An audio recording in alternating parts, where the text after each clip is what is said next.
Salut tout le monde, alors aujourd'hui on va parler non pas de films et de séries comme j'ai l'habitude de faire, mais on va parler de livres et on va parler de livres ou alors de séries de livres. Donc on va parler littérature.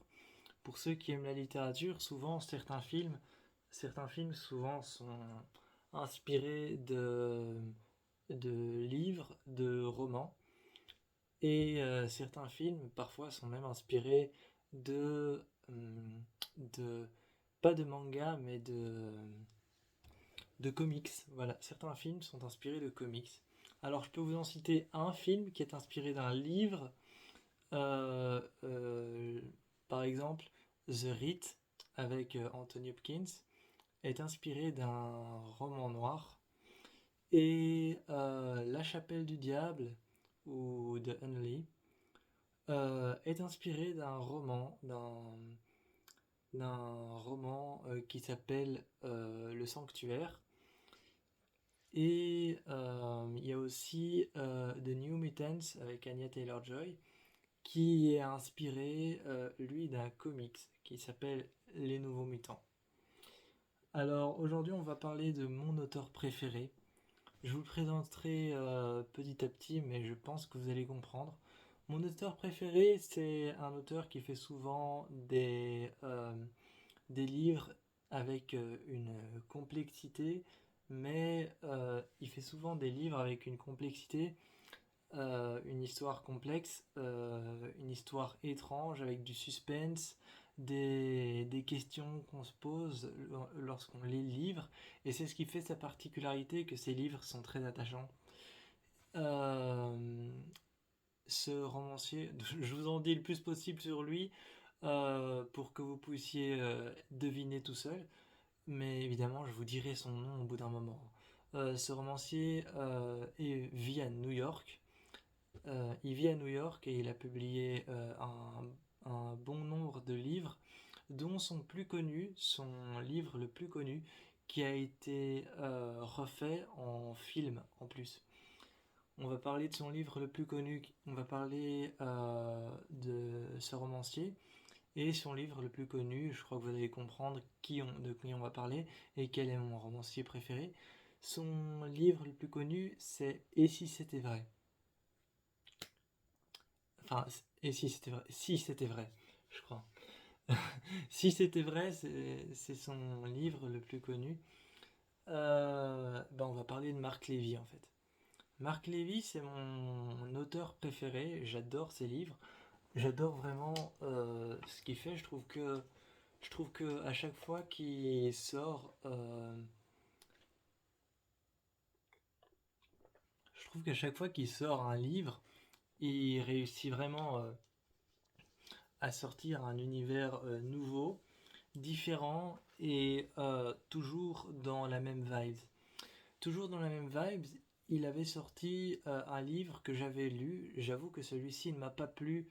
J'avoue que celui-ci ne m'avait pas plu. Il en avait sorti un, je pense, en 2022, qui s'appelait Le Crépuscule des Fauves.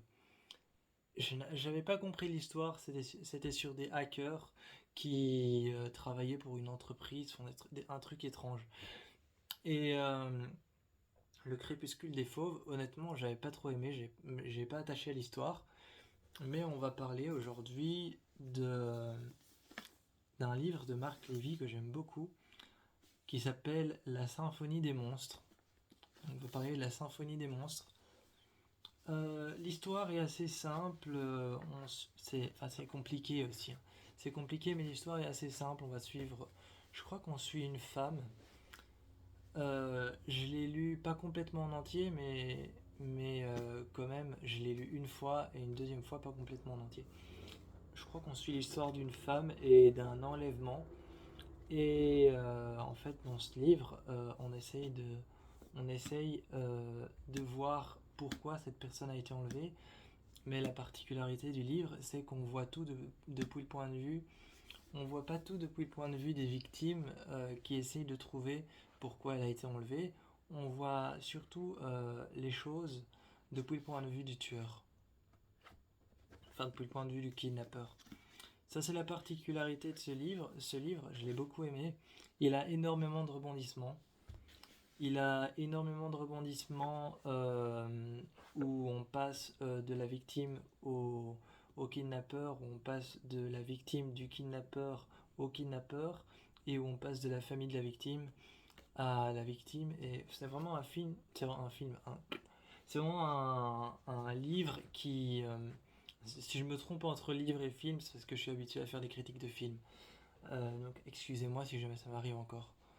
Euh, et donc vraiment, ce livre, j'aime beaucoup le lire et le relire parce que on voit tout du point de vue de la famille et de la victime et du kidnappeur, de l'agresseur.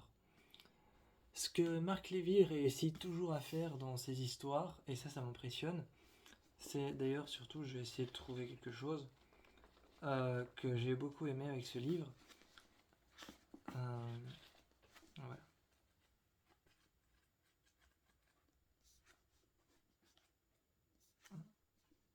Ici. Ce que j'aime bien avec ce livre-là, c'est que Marc Lévy, non seulement il écrit, mais non seulement il met des petites images.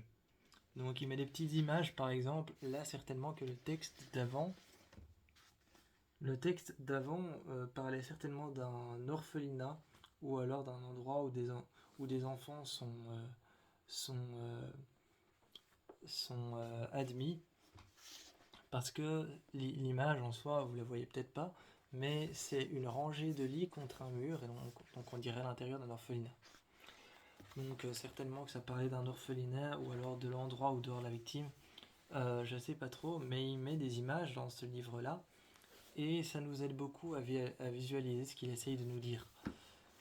Ce que j'aime beaucoup avec Marc Lévy, c'est qu'il réussit à faire des moments de tension, à monter en tension dramatique et à redescendre en flèche, à redescendre en flèche, à redescendre en pic, et puis à refaire des moments de tension, mais un peu plus légers, et puis redescendre en pic.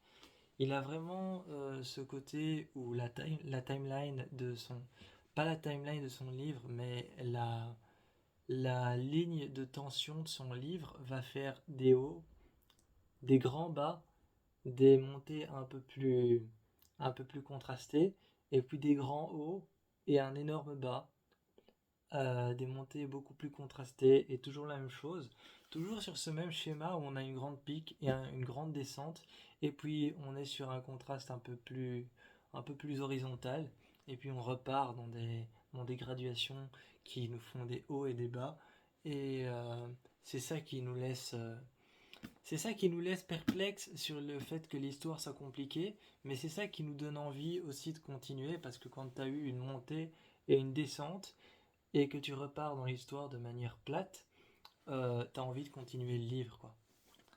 Alors vraiment la symphonie des monstres, pour ceux qui aiment les histoires mystérieuses, entre histoire calme et entre enlèvement ou mystère de famille, la symphonie des monstres, c'est vraiment un livre qui est fait pour vous, parce que ça parle de mystère de famille, ça parle de tragédie, et vraiment d'un enlèvement, si je me souviens bien.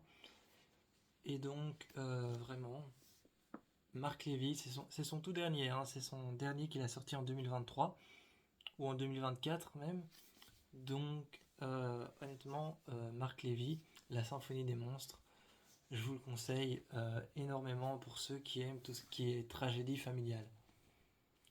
Le livre est assez grand, il y a beaucoup de chapitres, et il fait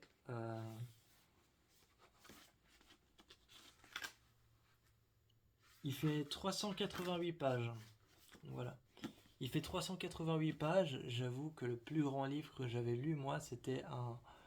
Le plus grand livre que j'avais lu, c'était un 208 pages.